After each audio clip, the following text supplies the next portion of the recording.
Guys, இந்த வீடியோவில் என்ன பார்க்க போகிறோன்னா, நம்ம வந்துட்டு நேற்று அக்டோபர் 17 வெள்ளிக்கிழமை வந்துட்டு டோரன் ஃபார்மாவில் வந்துட்டு ஒரு 20K ப்ராஃபிட் பண்ணியிருந்தோம். அது எப்படி அந்த ட்ரேடை எடுத்தோம், எதை பேஸ் பண்ணி எடுத்தோம், ஹார்மோனிக்கால ப்ரைஸ் ஆக்ஷனா, ஸோ அதை வந்துட்டு கொஞ்சம் டீட்டெயிலாக பார்க்கலாம். இந்த ட்ரேடு நான் எடுத்தது பியூர் ப்ரைஸ் ஆக்ஷன் தான், ஹார்மோனிக் நான் அதில் இன்வால்வ் பண்ணவே இல்லை. ஓகேங்களா, ஒன்லி ப்ரைஸ் ஆக்ஷன் வச்சு தான் எடுத்தேன். எப்படி எடுத்தேன்னு நான் காட்டுறேன்.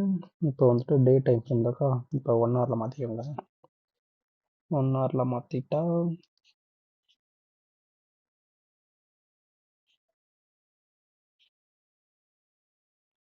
இப்போ வந்துட்டு ஒரு ட்ரெண்ட் லைன் 1 ஹவரில் எப்படி ஃபார்ம் ஆகும்னா, இங்கே எவ்வளோ. ஓகே, இதுதான் வந்துட்டு அப்பர் ட்ரெண்ட் லைன். பாட்டமில் பார்த்தா இப்படி ஒரு லைன் ஃபார்ம் ஆகும்.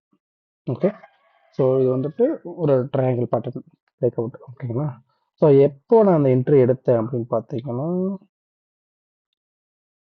எக்ஸாக்டாக இந்த கேண்டில், அதாவது இந்த புல்லிஷ் கேண்டில் ஃபார்ம் ஆன கவனம். ஓகேங்களா, ஸோ இந்த டோஜி கேண்டில் இருக்குல்ல, ஸோ இதை தான் ஒரு கன்ஃபர்மேஷனாக வச்சு எடுத்தேன். இது பார்த்தீங்கன்னா ஆல்ரெடி இந்த ட்ரெண்ட் லைனில் 1 2 3 4 5 சப்போர்ட் 6 கிட்ட வந்துருச்சு. நீ அடுத்து கண்டிப்பாக பிரேக் ஆகும், ஏன்னா மார்க்கெட்டும் புல்லிஷாக இருக்கா. ஸோ நான் கண்டிப்பாக மேலே தான் போகுன்ற ஒரு அசம்ஷனில் வச்சு எடுத்தது. ஸோ இந்த கேண்டில் தான் என்னோட கன்ஃபர்மேஷன் கேண்டில். ஓகேவா, இது புல்லிஷாக இருக்கா, இதை பார்த்ததுமே என்ன பண்ணிட்டேன், நான் என்ட்ரி போயிட்டேன். நான் என்ட்ரி போனப்போ என்ன ஸ்ட்ரைக் எடுத்தேன்னா 3550 கால் ஆப்ஷன் எடுத்தேன். எந்த ப்ரைஸ்லனா 49 எடுத்தேன். ஓகேங்களா, 49 எடுத்தது என்னாச்சுன்னா, இந்த ஃபர்ஸ்ட் கேண்டில் நல்ல க்ளோஸ், செகண்ட் கேண்டிலுமே நல்ல க்ளோஸாக போச்சு. ஓகேங்களா, இந்த கேண்டில் தேர்ட் கேண்டில் க்ளோஸ் ஆகி மேலே போகும்போது நான் அரௌண்ட் ஒரு 28,000 ப்ராஃபிட் இருந்தேன். பார்த்தா சடனாக அந்த கேண்டில் ஃபால் ஆயிடுச்சு. சரி, எனக்கு வந்துட்டு இன்ட்ராடே எனக்கு கேரி ஃபார்வர்ட் பண்ண தோணலை. ஸோ க்ளோஸ் பண்ணிடுன்னு சொல்லிட்டு உடனே ஒரு 20Kல எக்ஸிட் ஆகிட்டேன். ஓகேங்களா, ஸோ வந்துட்டு இது பியூர் ப்ரைஸ் ஆக்ஷன் தான்.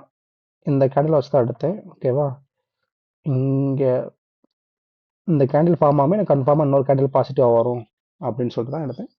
ஸோ அதுபடி ஒர்க் ஆச்சு. இதில் நம்ம இன்வெஸ்ட்மெண்ட் பார்த்தீங்கன்னா கிட்டத்தட்ட 49,000 ரூபா. ஓகேங்களா, நம்ம ரிட்டர்ன் வந்துட்டு 20,000. It's around more then 40,000, 40% return கிடச்சிருக்கு. ஓகேவா, ஸோ இன்னும் டீட்டெயிலாக இதோட என்ட்ரி எக்ஸிட் எப்படின்னு தெரிஞ்சுக்கணும்னா நம்ம டெலகிராம் குரூப் இருக்குது, அதில் ஜாயின் பண்ணிக்கோங்க. அதில் ஜாயின் பண்ணால் ரொம்ப டீட்டெயிலாக தெளிவாக எக்ஸ்பிளைன் பண்ணுவோம். ஓகேங்களா, தேங்க்யூ.